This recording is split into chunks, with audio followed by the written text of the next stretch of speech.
ఇలా వీళ్ళు కేసీఆర్ ఆనవాళ్ళు లేకుండా చేస్తాం, కేసీఆర్ ముచ్చట లేకుండా చేస్తారా? ఇవాళ మనం కూడా సభ పెట్టుకుంటే ఎన్ని అడ్డంకులు దానికి. ప్రైవేట్ స్కూళ్ళు బస్సులు ఇస్తే వాళ్ళకు నోటీసులు ఇవ్వడం, అడుగడుగున ఆర్టీఏ అధికారులను పెట్టి పోలీసులను పెట్టి ట్రాఫిక్లు జామ్ చేయడం. ఇప్పుడు కూడా సభకు రావాల్సిన వాళ్ళు 1,50,000 మంది బయటనే ఆగిపోయింది. ఇటు హనుమకొండ దిక్కు, అటు హుజరాబాద్ దిక్కు, ఇటు సిద్దిపేట దిక్కు 3 రోడ్ల మీద కూడా జాములున్నాయి. నేను అడిగిన నాయకులు ఏందే అంటే ఇబ్బంది అవుతుంది సార్, రానిత్తలేరు, మధ్యలో ఇబ్బందులు కలిగిస్తున్నారు, కొన్ని లారీలు తెచ్చి అడ్డం పెట్టాను పనికిమాలని అని చెప్పి జామ్ అయిపోయి అక్కడనే ఆగిపోయింది. నేను అన్న ఇంకో అర్ధగంట ఆగి మాట్లాడదామంటే మా వాళ్ళంతా ఉండి లేదు మనోళ్ళు దూరం పోవాలి, ఇక రానోళ్ళు ఎట్లా అందరూ మనం మాట్లాడి సభ ముగించాలని చెప్తే నేను వేదిక మీదకి వచ్చిన.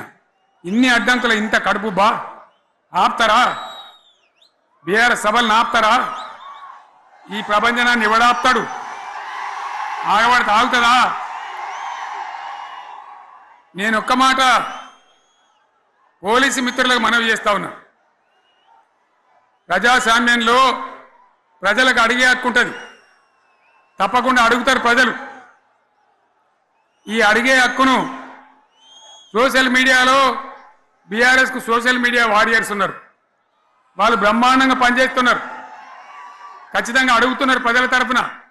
ఇంత అన్యాయం జరుగుతుంటే చూడలేక సోషల్ మీడియాలో పనిచేసే తెలంగాణ బిడ్డలు ఇది ఏమన్యాయమే ఎట్లా అని చెప్పి ప్రభుత్వాన్ని ప్రశ్నిస్తూ ఉన్నారు, ప్రజలకు మద్దతుగా నిలబడతా ఉన్నారు.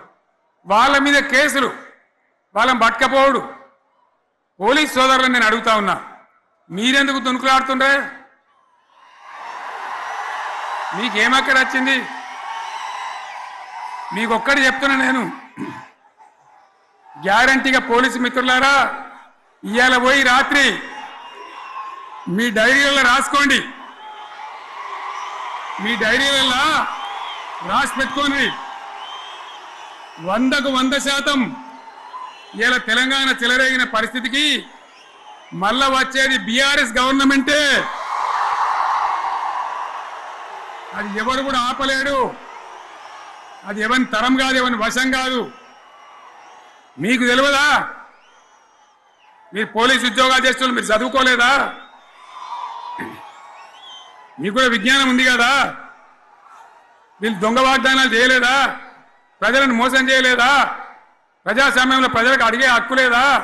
మీరెందుకు కేసులు పెడుతున్నారు? నాకు అర్థం కాదు. మీరెందుకు దునుకులాడుతున్నారు? మీరెందుకు బలైతారు? రేపు మీకు రాజకీయాలు ఎందుకు? మీ డ్యూటీ మీరు చేయండి. మేము బీఆర్ఎస్ ఎప్పుడు శాసనాన్ని ఉల్లంఘించాం, చట్టాలను ఉల్లంఘించాం.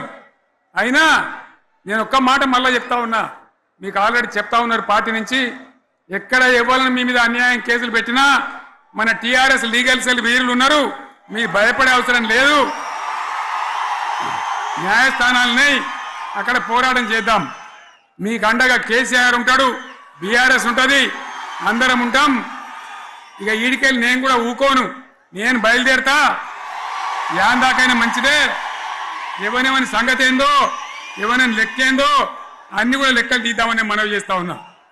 ఈ రకంగా మనం ముందుకు పోవాలి. ఒక్క మాటలను ఉన్నదా?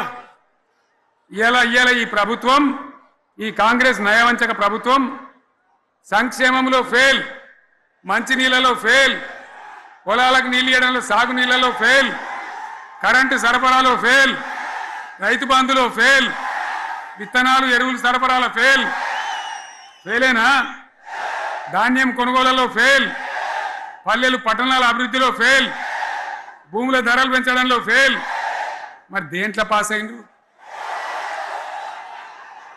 ఎటుపడితే అటు ఒర్రుడు, దేవుళ్ళ మీద ఒట్లు పెట్టుడు, అబద్ధ వాగ్దానాలు చేసుడు,